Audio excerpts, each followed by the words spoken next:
अस्सलामुअलैकुम नाज़रीन।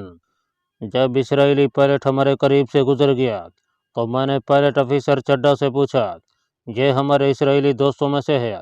हाँ कैप्टन, इसका नाम फ्लाइट कैप्टन सलोल है, ये हीफा से आया है। मैंने बज़ाहिर बड़ी बेनियाजी से पूछा, हमारे इस बेस में और कितने इसराइली दोस्त हमारे साथ काम कर रहे हैं? फ्लाइंग ऑफिसर चड्ढा ने बताया कि इस वक्त सिर्फ 2 थंडर हाक हेलीकॉप्टर के करीब के 6 इसराइली मौजूद हैं। मार्गरेट की इतला दुरुस्त नहीं थी। चड्ढा मुझे खुफिया दरवाजे से निकालकर पहाड़ी के बहर जनूब की तरफ ले आया।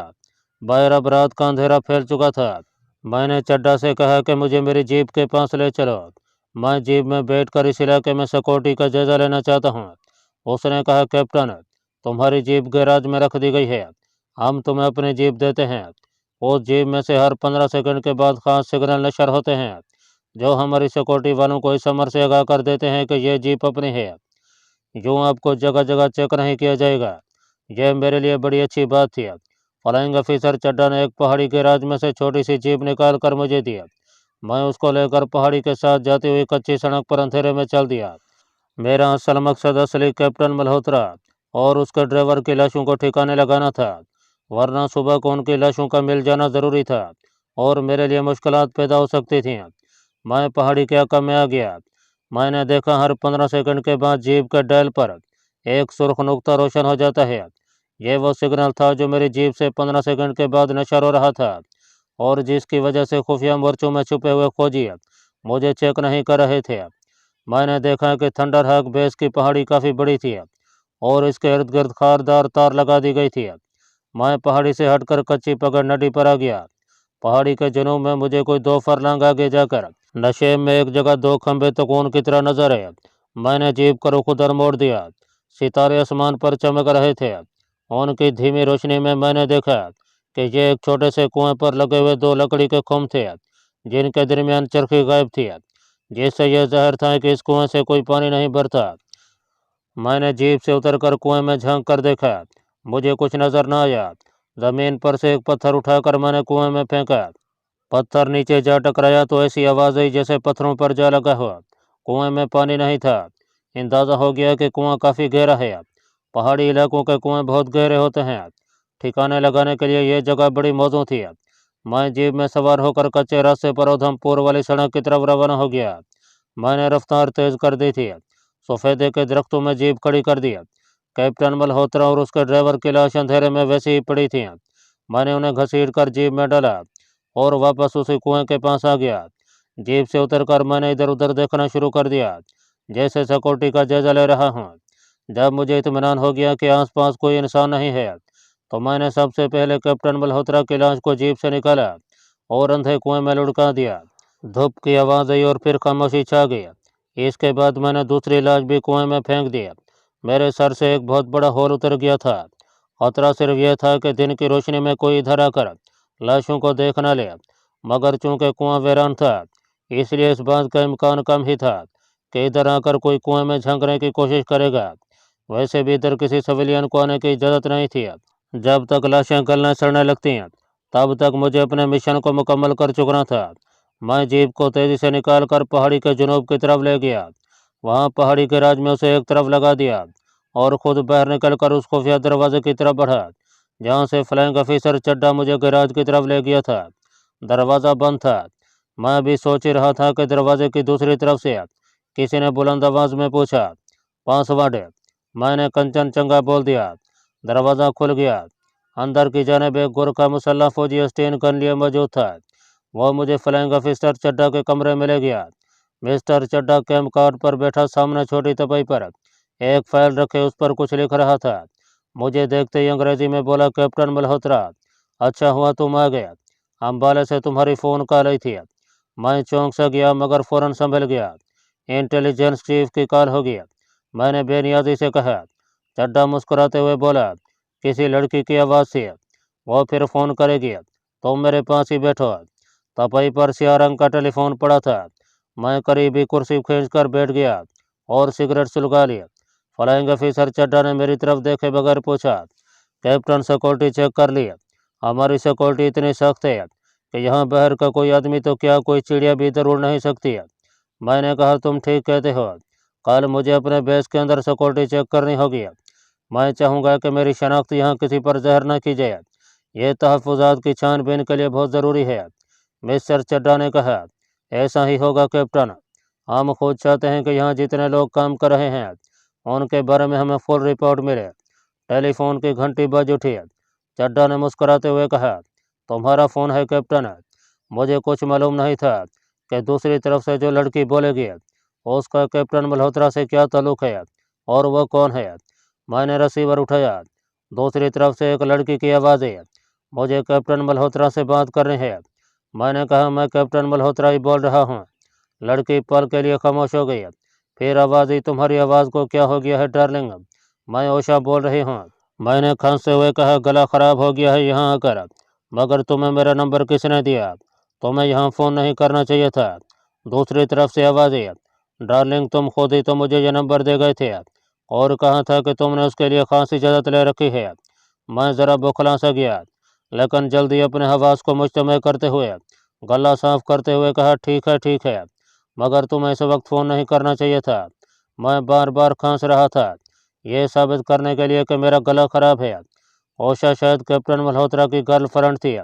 उसकी आवाज़ आई, मैंने ये बताने के लिए तुम्हें फ़ोन किया है कि मैं कल जम्मू अपनी कॉलेज की लड़कियों के साथ आ रही हूँ। तुम कौन से होटल में हो? मैंने ये कहकर फ़ोन बंद कर दिया कि मैं ये नहीं बता सकता। मुझे दोबारा फ़ोन मत करना। फ्लाइंग ऑफिसर चड्ढा मेरी तरफ देख रहा था। उसके होंठों पर हल्की हल्की मुस्कुराहट थी। मैंने फ़ोन बंद किया तो सिगरेट का कच लगाकर बोला, कैप्टन पहले तो तुम्हारा गला ख़राब नहीं था। मैंने सिगरेट स्ट्रे में मसल दिया और उठते हुए कहा, मुझे रात कहाँ बसर करनी होगी? मिस्टर चड्ढा कहने लगा, क्या तुम हमारे साथ खाना नहीं खाओगे? और डाइनिंग रूम में चलते हैं, वहाँ दूसरे इसराइली ऑफिसर से मिलते हैं, फिर अपने कमरे में जाकर सो जाना। मैं खामोशी से मिस्टर चड्ढा के साथ बारादारी में आ गया। यह सारी तनसीबात कले वाली पहाड़ी के नीचे ज़ेर ज़मीन थी। जैसा कि मैं पहले बता चुका हूँ कि यहाँ के किसी आदमी को दाखिल होने की इजाज़त नहीं थी। इस किले के करीबन 200 फुट कुतर के कुआनुमा हेलीपैड में नीचे जाकर 8 इसराइली थंडर हाक हेलीकॉप्टर ऐसी हालत में डिप्लॉय कर रखे गए थे कि 1 सेकंड के नोटिस पर वो अपने हेलीपैड से ऊपर उठकर इंतहाई तेज़ रफ्तारी से परवाज़ करते हुए किसी भी ठिकाने पर जाकर रॉकेटों की बारिश करके उसे तबाह कर सकते थे। इस वक्त उन्हें पाकिस्तान की पुरअमन एटमी बिजली घर पर हमले के लिए वहाँ तैयार रखा गया था। उनमें से सिर्फ 3 हेलीकॉप्टर का हमला इसराइली हवाबाजों और इंजनों पर मुश्तमिल था। अभी तक मैं थंडर हाक पेड़ पर सिक्योरिटी के लिए नहीं गया था। चेकिंग के लिए फ्लाइंग ऑफिसर मिस्टर चड्ढा और स्क्वाड्रन लीडर मिस्टर कोल से अगले रोज़ का मामला तय हुआ था। दूसरे रोज़ अम्बाला से असल कैप्टन मल्होत्रा की गर्लफ्रेंड ओशा भी जम्मू और वहाँ से मुझे मिलने उधमपुर पहुँच रही थी। मुझे उसकी जानब से भी तशवीश हो गई थी। ओशा मेरे लिए यहाँ ख़तरनाक मसाइल पैदा कर सकती थी। यही कुछ सोचता हुआ मैं फ्लाइंग ऑफिसर चड्ढा के साथ नीम राहदारी में गुजरता हुआ एक कमरे में आ गया, जहाँ कुछ इंडियन और कुछ इसराइली एयरफोर्स के ऑफिसर बैठे नौश में मशगूल थे। चड्ढा ने मेरा तारुफ कराते हुए कहा, कैप्टन मल्होत्रा से मिलिए। आर्मी इंटेलिजेंस के कैप्टन यहाँ आपकी सिक्योरिटी चेक करने आए हैं। साहब ने बारी बारी मुझसे हाथ मिलाया। यहीं पर इसराइली स्क्वाड्रन लीडर सवाल भी था। गोल्डन से सर के बाल, करंजी आंखें, तीखी नाक, बात करते हुए आंखें सुकेड़ लेता था। उसने मुझे गौर से देखा, फिर अपने साथ वाली कुर्सी पर बैठने की दावत दी। मैं उसके करीब बैठ गया। मशरूब का एक गिलास मेरे सामने भर कर रख दिया गया, जिसे मैंने ये कहकर वापस कर दिया कि जब हेडक्वार्टर से बाहर ड्यूटी पर जाता हूँ तो इन चीज़ों से परहेज करता हूँ। ऑफिसर ने पूछा कि उधमपुर में मेरा क़याम कितने रोज़ का है? मैंने कहा 2-3 दिन रहूँगा, फिर छावनी वापस चला जाऊँगा। मैंने तो उसे ना बताया, मगर मिस्टर चड्ढा ने बता दिया कि मैं इंद्रानी बोर्डिंग हाउस में ठहरा हुआ हूँ। सिख फ्लाइंग ऑफिसर ने मुस्कुराकर मेरी तरफ देखा और बोला, उस इंद्रानी से होशियार रहना मल्होत्रा जी, जादूगरनी है जादूगरनी। और फिर बाकी के इंडियन ऑफिसर भी कहका लगाकर हंस दिया। लगता था ये सब लोग इंद्रानी के पास आते जाते हैं। यह कोई अजीब बात नहीं थी, क्योंकि इंद्रानी एजेंट थी और उसको इन ऑफिसर से ताल्लुकात बनाकर रखने की ज़रूरत थी। मैंने सिगरेट की राख झाड़ते हुए जानबूझकर कहा, हम मिलिट्री इंटेलिजेंस के कर्मचारी हैं, हम पर किसी का क्या जादू चलेगा? एक हिंदू ऑफिसर ने गिलास खाली करते हुए कहा, इनके तरियाचर तो भगवान बचे, उन्होंने तो बड़े बड़े ऋषियों की तपस्या भंग कर दिया। कमरे की फिजा मशरूबात की बू और सिगरेट के धुआं से बोझल होने लगी थी। मेरा अब यहाँ कोई काम नहीं था। मिस्टर चड्ढा ने मुझे अपने साथ खाने की दावत दिया, मगर मैंने ये कहकर इजाज़त चाहिए कि मुझे बोर्डिंग हाउस में एक फ़ोन कॉल का इंतज़ार करना है। उसने हंसकर कहा, वो फ़ोन कॉल यहाँ भी आ सकती है। उसका इशारा उषा की तरफ था। मैंने मुस्कुराकर उसकी बात टाल दिया और मिस्टर चड्ढा के साथ ही कमरे से निकलकर राहदारी से गुजरकर वापस मेन हॉल कमरे में आ गया। यहाँ से 2 गार्ड मेरे साथ कर दिए गए। Flying officer M.K. कोल हॉल कमरे में मौजूद था। वो डायरी पर कुछ लिखते हुए कुर्सी से उठा और मुझसे हाथ मिलाते हुए बोला, कैप्टन, तुम कल दिन के 8 बजे आ जाना। उस वक्त तुम थंडर हॉक की सिक्योरिटी आसानी से कर सकोगे, क्योंकि स्टाफ डाइनिंग रूम में होता है। सिक्योरिटी गार्ड्स मुझे मेरी जीप तक पहुंचाकर वापस चले गए। मैंने जीप गैराज में से निकाली और किले के बड़े आईनी गेट में से निकलकर किले के सामने वाले बड़े मैदान की पगड़ नदी पर होता हुआ उधमपुर के मुज़फ़्फ़राबाद वाले इंद्रानी बोर्डिंग हाउस की तरफ रवाना हो गया। मैं खास तौर पर अंधे कुएं के करीब से गुजरा, जिसमें मैंने असली कैप्टन मल्होत्रा और उसके एक साथी की लाशें गिराई थीं। दिल में यह शुबा था कि कहीं कुएं में से लाशों की बदबू तो नहीं आ रही है। अभी ऐसी कोई बात नहीं थी, लेकिन इस बात का कभी इम्कान था कि 2-1 रोज़ में लाशें गल सड़कर बदबू देना शुरू कर देंगी। मुझे 2-1 रोज़ के अंदर अंदर अपने मिशन को मुकम्मल करके वहाँ से फरार हो जाना था। मेरा प्रोग्राम यही था, लेकिन मुझे अपने मिशन की राह में कई रुकावटें नजर आने लगी थीं। सबसे बड़ा मसला थंडर हॉक बेस में 8 जदीद तरीन इसराइली हेलीकॉप्टरों को इस तरह तबाह करने का था कि उनमें से एक भी परवाज़ के काबिल न रहे। इस ऑपरेशन के लिए मुझे ताकतवर टाइम बमों की ज़रूरत थी, जो मेरे पास नहीं थे। मेरे लिए लाजमी था कि मैं न सिर्फ ज़ेर ज़मीन बेस में मौजूद हेलीकॉप्टरों को तबाह करूँ, बल्कि अंडरग्राउंड बेस में जो स्टाफ मुतय्यन है उनमें से एक कोई भी ज़िंदा न बचे, क्योंकि अगर उनमें से एक भी ज़िंदा रह जाता है तो वो बाद में मेरे लिए परेशानी का बायस बन सकता था। इस बात का इम्कान था कि उनमें से कोई ऑफिसर दिल्ली हमारे हेडक्वार्टर में भी आ जाए, क्योंकि थंडर हॉक बेस की तबाही कोई मामूली वाक़या नहीं होगा। मैं इंटेलिजेंस हेडक्वार्टर का एक जिम्मेदार भारतीय ऑफिसर था, और अगर इस तबाही के बाद यहाँ के इंकशाफ का कोई आदमी नई दिल्ली हमारे हेडक्वार्टर में आ जाता है और मुझे वहाँ देख लेता है, तो मेरा राज फांस होना यकीनी बात है। इस मुमकिन इतफाक़ से बचने का एक ही तरीका था कि हेलीकॉप्टरों के साथ वहाँ के इसराइली और इंडियन स्टाफ को भी हमेशा के लिए सुला दिया जाए, जो एक मुश्किल तरीन काम था। बहरहाल मैंने अहद किया हुआ था कि मैं हेलीकॉप्टरों के अलावा स्टाफ के इंडियन और इसराइली ऑफिसर्स को भी जिंदा नहीं छोड़ूंगा। इस मिशन की तकमील के लिए वक्त बहुत कम था और इंद्रानी का तामुन नागुरेज था। बोर्डिंग हाउस में आकर मैंने अपनी एजेंट इंद्रानी को एक खास इशारा दिया और अपने कमरे में आ गया। मेरे इशारे का मतलब था कि मैं उससे कुछ ज़रूरी बातें करना चाहता हूँ, और ज़रूरी बातों के लिए हमने आधी रात के बाद का वक्त तय कर रखा था। मैंने खाना अपने कमरे में ही खाया और तेज़ कॉफ़ी के 2 प्याले चढ़ा लिए ताकि मुझे नींद न आए। मैं कुछ देर रिसाले वगैरह पढ़ता रहा। कोई 11:30 बजे रात मैंने कमरे की बत्तियां बुझा दी और दरवाजे की चटखनी अंदर से खोल दिया और पलंग के पास बिछी हुई आरामदायक कुर्सी पर बैठ गया। अब मुझे इंद्रानी का इंतज़ार करना था। बत्तियां इसलिए बुझा दी थीं कि दूसरे लोग यह समझें कि मैं सो गया हूँ। मैं उठकर कमरे में टहलता हुआ खिड़की के पास आ गया। खिड़की को खोलकर बाहर देखा। उधमपुर की पहाड़ी रात खामोश और पुरसकून थी। दूर शहर की बत्तियां नजर आ रही थीं। एक ट्रक की आवाज़ दूर से कुछ देर आती रही, फिर रात के सन्नाटे में गुम हो गई। मैंने घड़ी देखी, रात के 12:15 बजने वाले थे। इंद्रानी के आने का वक्त हो गया था। मैंने खिड़की बंद कर दी और अंधेरे में कुर्सी पर आकर बैठ गया। अगरचे कमरे में अंधेरा था, मगर रोशनदान और खिड़की के शीशों में से सितारों की बहुत ही फीकी फीकी सी रोशनी ने उस अंधेरे को थोड़ा सा कम कर दिया था। दरवाजे का एक पटा हिस्सा से खुला। मेरी आंखें दरवाजे पर जम गईं और हाथ जेब में रखे हुए पिस्तौल पर चला गया, जो भरा हुआ था। यह इंद्रानी थी। वो शब ख्वाबी के लिबास में थी। उसने कमरे में दाखिल होते ही एक नज़र मुझ पर डाली और फिर दरवाजे का पट बंद करके आहिस्ता से चटखने लगा दिया। वो मेरे पास आकर दूसरी कुर्सी पर बैठ गई और बोली, क्या सब ठीक है? इंद्रानी की आवाज़ सरगोशी की शक्ल में मेरे कानों तक आई थी। मैंने उसे धीमी आवाज़ में जब अपने कमांडो ऑपरेशन की मुख्तसर कहानी सुनाई तो अंधेरे में उसकी आंखें खुल सी गईं। उसे यकीन नहीं आ रहा था कि मैं कैप्टन मल्होत्रा के रूप में थंडर हॉक बेस का सारा जायजा ले आया हूँ।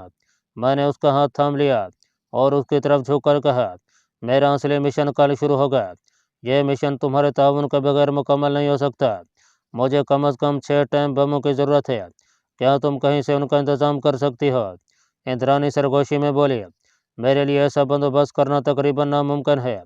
मैं यहाँ एक सिविलियन के तौर पर काम कर रही हूँ। यह काम तो मार्गरेट भी नहीं कर सकती। टाइम बम तो तुम्हें वहीं थंडर बेस से मिल सकते हैं। वहाँ तो रॉकेट मिसाइल और दूसरा गोला बारूद भी होगा। इंद्रानी ठीक कह रही थी। इसके लिए टाइम बम जैसी खतरनाक धमाका खेज अशिया का मुहैया करना वाकई मुश्किल था। यह काम उसकी दस्तरस से बाहर था। मैंने उसे सिर्फ इसलिए पूछ लिया था कि हो सकता है उसके ताल्लुकात किसी ऐसे इंडियन फौजी से हों जिसका इस किस्म के असला से कोई रब्ता हो। मैं सोच में पड़ गया। थंडर हॉक बेस में रॉकेट मिसाइल बम और दूसरा गोला बारूद ज़रूर मौजूद होगा, मगर मैं उन पर कैसे कब्जा कर सकता था? या तो ऐसी सूरत हाल पैदा हो जाए कि ज़ेर ज़मीन बेस का सारा स्टाफ कहीं चला जाए और मुझे वहाँ बारूद बिछाने का मौका मिल जाए, जो करीन कियास नहीं था। अचानक मुझे एक ख्याल सूझा। मैंने इंद्रानी से कहा, क्या तुम कहीं से मुझे कोई ऐसी चीज़ ला कर दे सकती हो जो इंतहाई मोहलक जहर भी हो और बेज़ायका भी हो? इस पर इंद्रानी ने सरगोशी के अंदाज में कहा, तुमसे ज़्यादा और कौन जानता होगा कि हम एजेंट लोग मुश्किल के वक्त दुश्मन के अजीतों से बचने के लिए अपने पास साइनाइड की थोड़ी सी मिकदार ज़रूर रखते हैं, ताकि अगर किसी वक्त हमारा रास्ता सच बम हो जाए और दुश्मन हमें गिरफ्तार कर ले तो हम उस जहर से अपनी ज़िंदगी का ख़त्म कर लें। मेरी आंखें चमक उठीं। मैंने जल्दी से पूछा, क्या तुम्हारे पास साइनाइड है? इंद्रानी ने अपने बाएं हाथ की उंगली से अंगूठी उतार कर मेरे सामने मेज़ पर रख दी और बोली, इस नगीने को निकालो। नीचे साइनाइड जहर एक छोटे से कैप्सूल की शक्ल में मौजूद है। इंद्रानी की यह चांदी की अंगूठी काफ़ी बड़ी थी, जैसा कि उस ज़माने का फैशन था। मैंने ये अंगूठी उसके हाथ में पहले भी देख रखी थी।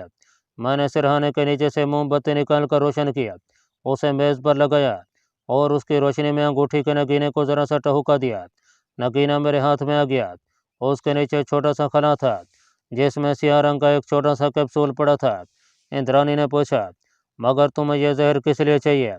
मैं कैप्सूल को हथेली पर रखकर उसे गौर से देख रहा था। मेरे अंदाजे के मुताबिक उसमें इतना जहर था जो दुश्मन की पूरी एक प्लाटून को ठिकाने लगाने के लिए काफ़ी था। जैसा कि आप सब जानते होंगे कि साइनाइड एक ऐसा जहर है जो इंतहाई सरीउल असर, इंतहाई हलाकत खेज और बेज़ायका होता है। उससे बढ़कर कोई महलक जहर आज तक ईजाद नहीं हो सका, अगरचे आज तक कोई भी इसका जायका नहीं बता सका। लेकिन साइंसदानों के तजर्बात के मुताबिक यह एक बेज़ायका जहर है और ज़बान पर लगते ही अपना असर दिखाता है और आदमी को सांस पूरा करने का भी मौका नहीं देता। मैंने कैप्सूल को अच्छी तरह से एक कागज़ में लपेट कर अपने जेब में रखा, नगीने को दोबारा अंगूठी में जड़ दिया और इंद्रानी की उंगली में डालते हुए कहा, तुमने मेरा मसला हल कर दिया है दोस्त। अब तुम इसके बारे में मुझसे कोई सवाल ना करना। भूल जाओ कि तुम्हारी अंगूठी में जहर वाला कैप्सूल भी था। हाँ, अपने लिए तुम यह जहर किसी ज़रिए से बाद में हासिल कर लेना। यह नेशनल सिक्योरिटी का मामला है। इंद्रानी ने इसके बाद मुझसे साइनाइड के बारे में कोई सवाल न किया। मेरे जहन में पूरी की पूरी स्कीम आ चुकी थी और मेरा सबसे बड़ा मसला जहर के इस नन्हे से कैप्सूल ने हल कर दिया था। मैंने मोमबत्ती बुझा दिया। इंद्रानी ने हिस्सा से सांस भर कर कहा, अगर तुम मुझे अपने मिशन के बारे में नहीं बताना चाहते तो मैं तुमसे कोई सवाल नहीं करूँगी। लेकिन यह कहकर उसने अपना हाथ मेरे हाथ पर रख दिया। लेकिन इतना ज़रूर कहूँगी कि अपना ख्याल रखना। क्या अब मैं जाऊँ? मैंने इंद्रानी का हाथ अपने हाथ में ले लिया और कहा कि मैं मौत के मिशन पर हूँ। मुझे अगर किसी का ख्याल है तो सिर्फ अपने प्यारे वतन पाकिस्तान की बका का ख्याल है। अगर पाकिस्तान की बका की खातिर मेरी जान भी चली जाए तो मैं अपने आप को खुशकिस्मत समझूंगा। इंद्रानी उठी और दरवाजे के पास जाकर रुक गई, जैसे बाहर खामोशी का जायजा ले रही हो। उसने आहिस्ता से चटकनी उतारी, दरवाजे का एक पट जरा सा खोलकर बाहर बरामदे में देखा और इसके साथ ही बाहर निकल गया। मैं अभी तक कुर्सी पर बैठा था और उसके जाते ही मैंने दरवाज़ा बंद करके चटकनी लगा दिया। जेब में से साइनाइड जहर के कैप्सूल को निकालकर सरहाने के नीचे रखा और बिस्तर पर लेट कर ऊपर कंबल कर लिया। मेरा जहन तेज़ी से उस स्कीम की जज़ियात मुरतब करने लगा जिस पर मुझे कल शाम को अमल करना था। दूसरे दिन 8 बजे सरकारी तौर पर थंडर हॉक बेस में मौजूद हेलीकॉप्टरों की सिक्योरिटी चेकिंग करनी थी। स्क्वाड्रन लीडर कोल ने मुझे यह टाइम दिया था। सुबह मैं 7 बजे तक सोया रहा। अलार्म लगाना ही भूल गया था। इंद्रानी से भी कहना याद न रहा कि मुझे सुबह 6 बजे उठा दे। घड़ी देखी तो 7 बजकर कुछ मिनट ऊपर हो गए थे। जल्दी से उठकर मुँह हाथ धोया, कपड़े पहने और काउंटर पर इंद्रानी के पास आ गया। वो काउंटर पर बैठी अकाउंट रजिस्टर में कुछ इंदराज कर रही थी। वो उस वक्त अकेली थी। मैं उसके पास ही कुर्सी पर बैठ गया। चांदी की अंगूठी उसकी उंगली में चमक रही थी। जिसका कैप्सूल उस वक्त मेरे कमरे में खुफिया जगह पर छुपा दिया गया था। मैंने उसकी तरफ झुककर कहा, मार्गरेट को फ़ोन करके पूछो, अम्बाला छावनी से कैप्टन मल्होत्रा के बारे में कोई तशवीशनाक सिग्नल थंडर बेस में तो नहीं आया। इंद्राणी ने मार्गरेट के घर का नंबर मिलाकर उसे फ़ोन किया और कोड ज़बान में पूछा कि अम्बाला छावनी से फ्रूट का जो करेट आने वाला था वो पहुंचा कि नहीं। वो सर को इस बात में हिलाते हुए आहिस्ता आहिस्ता हूँ कर रही थी। फिर उसने रिसीवर रख दिया और मेरी तरफ देखने से पहले दाएं बाएं एक निगाह डाली और रजिस्टर में इंतराज करते हुए कारोबारी अंदाज में बोली, नहीं मिस्टर, अम्बाला छावनी से आपके नाम कोई पैगाम अभी तक नहीं पहुंचा। फिर दबी जबान में मुझे मुतनब्बे किया, आइंदा से कैप्टन मल्होत्रा का नाम यहाँ ना लेना। मैंने शुक्रिया अदा किया और उठकर सामने वाली मेज़ पर आ बैठा। चाय की एक प्याली पिया और नाश्ता किए बगैर गाड़ी निकाल कर किले की तरफ रवाना हो गया। मैं ठीक वक्त पर थंडर हक बेस में पहुंच गया। इस स्क्वाड्रन लीडर मिस्टर M.K. कोल मेरा इंतजार कर रहा था। मुझे देखते ही कुर्सी छोड़कर उठा और बोला, गुड मॉर्निंग कैप्टन, आओ मेरे साथ है। तुम्हें किसी डिटेक्टर की ज़रूरत तो नहीं। मैंने सिगरेट स्ट्रे में बुझाते हुए कहा, अरे नहीं कोल साहब, डिटेक्टर की यहाँ क्या ज़रूरत है, हमारी आंखें डिटेक्टर से कम नहीं होती हैं। मिस्टर कोल मुझे लेकर थंडर बेस की तरफ चले। मैंने राहदारी में एक जगह सीढ़ियाँ उतरते हुए कहा, बाय द वे मिस्टर कोल, आज मेरा बर्थडे है। इस स्क्वाड्रन लीडर कोल ने मेरे कंधे पर हाथ रखते हुए खुश होकर कहा, हैप्पी बर्थडे कैप्टन मल्होत्रा, तुमने हमें पहले क्यों ना बताया, हम तुम्हारे लिए शहर में केक का ऑर्डर दे देते। नो प्रॉब्लम, हम इसका बंदोबस्त कर लेंगे। हम सीढ़ियाँ उतरकर एक नीम रोशन बरामदे से गुजर रहे थे। वो अचानक रुक गया और मेरी तरफ देखते हुए बोला, लेकिन कैप्टन, आज हम तुम्हें पार्टी नहीं दे सकेंगे। आज हमारा आधा स्टाफ जम्मू कैंट में होगा। ओके, कल का दिन ठीक रहेगा। मैं अपने स्कीम पर जल्दी से जल्दी अमल करना चाहता था, लेकिन मुझे इन लोगों की ज़िंदगी की आखिरी पार्टी के लिए पूरे स्टाफ की ज़रूरत थी। मैंने कहा, सर ये पार्टी तो मैं आपको दूंगा, चलिए कल ही सही है। ओह नो कैप्टन, पार्टी हमारी तरफ से होगी, कोल ने इसरार करते हुए कहा। अब मुझे अपनी खतरनाक स्कीम के पहले और अहम तरीन मरले से गुजरने का मौका मिल गया था। मैंने कहा, ओके सर, लेकिन वाइन की बोतल मेरी तरफ से होगी। इस स्क्वाड्रन लीडर कोल ने हंसकर मेरे कंधे पर हाथ मारा और कहा, ठीक है कैप्टन, सब ठीक है। हम थंडर हक बेस के आखिरी यानी दरवाजे के सामने खड़े थे। एयरफोर्स की वर्दी में मलबूस शाह को चौबंद गार्ड ने सलूट मारने के बाद दीवार में लगे हुए डेल का बटन दबाया। आहिनी दरवाज़ा एक तरफ को खिसकता चला गया और स्क्वाड्रन लीडर कोल मुझे साथ लेकर अंदर दाखिल हो गया। मेरे सामने एक कुशादा गोल हेलीपैड था, जहां 8 के 8 इसराइली साख्ता बल्कि अमेरिका साख्ता जदीद टेक्नोलॉजी के हामिल हेलीकॉप्टर खड़े थे, जिनका टेक्निकल नाम थंडर हक था। इनका रंग आसमान के रंग जैसा हल्का नीला था और इन्होंने अपने पर किसी अफराद की तरह फैला रखे थे जो झिपड़ने के लिए बेचैन हो। यही वो हेलीकॉप्टर थे जिन्हें पाकिस्तान के खिलाफ इस्तेमाल करने के मकसद से यहाँ लाकर रखा गया था। मिस्टर कोल के साथ मैं भी हेलीकॉप्टरों के अंदर आ गया और सिक्योरिटी चेकिंग किया। सिक्योरिटी चेकिंग के बहाने मैंने हेलीकॉप्टर के एक एक डायल और दूसरे कुल पुर्जों को बड़े गौर से देखा और उनमें कंप्यूटर का जदीद तरीन निज़ाम नस्ब था।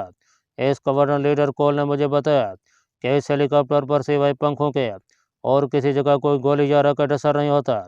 उसमें ऐसा कंप्यूटराइज निज़ाम लगा हुआ है कि यह कई मील की दूरी और कई हज़ार फुट की बुलंदी से अपने टारगेट पर ठीक रॉकेट फेंक सकता है। और जब यह खास बुलंदी पर उड़ता है तो दुश्मन का जदीद तरीन रेडार भी इसका सुराग नहीं लगा सकता। जहाँ ये हेलीकॉप्टर खड़े थे वहाँ साथ ही दूसरे कमरे में रॉकेट और मिसाइलों को एक बड़ी तादाद लोहे के शेल्फों में लगी हुई थी। एक तरफ लोहे के लोडर भी रखे थे। उस कमरे में रखा हुआ एक ही 10 बम काफ़ी था, या फिर एक ऐसी सूरत में आग लगा दीजिए कि थंडर हक बेस के हेलीपैड का यानी दरवाज़ा खुला हुआ। यह तमाम इम्कानात मेरे जहन में साथ साथ पैदा होते और उभरते चले जा रहे थे। उस कमरे से मुल्क एक छोटा सा केबिन था, जहाँ कंप्यूटर और दूसरे आलात मेज़ पर पड़े थे। यहाँ हेलीकॉप्टरों के साथ परवाज़ के दौरान रब्ता कायम रखा जाता था। जब मैं उस ज़ेर ज़मीन हेलीपैड के यानी गेट से निकलकर बड़े कमरे की तरफ चला तो मेरे जहन में कमांडो ऑपरेशन की मुकम्मल तफसीलात तैयार हो चुकी थीं। मगर सबसे पहले मुझे यहाँ के इसराइली और इंडियन स्टाफ से निपटना था।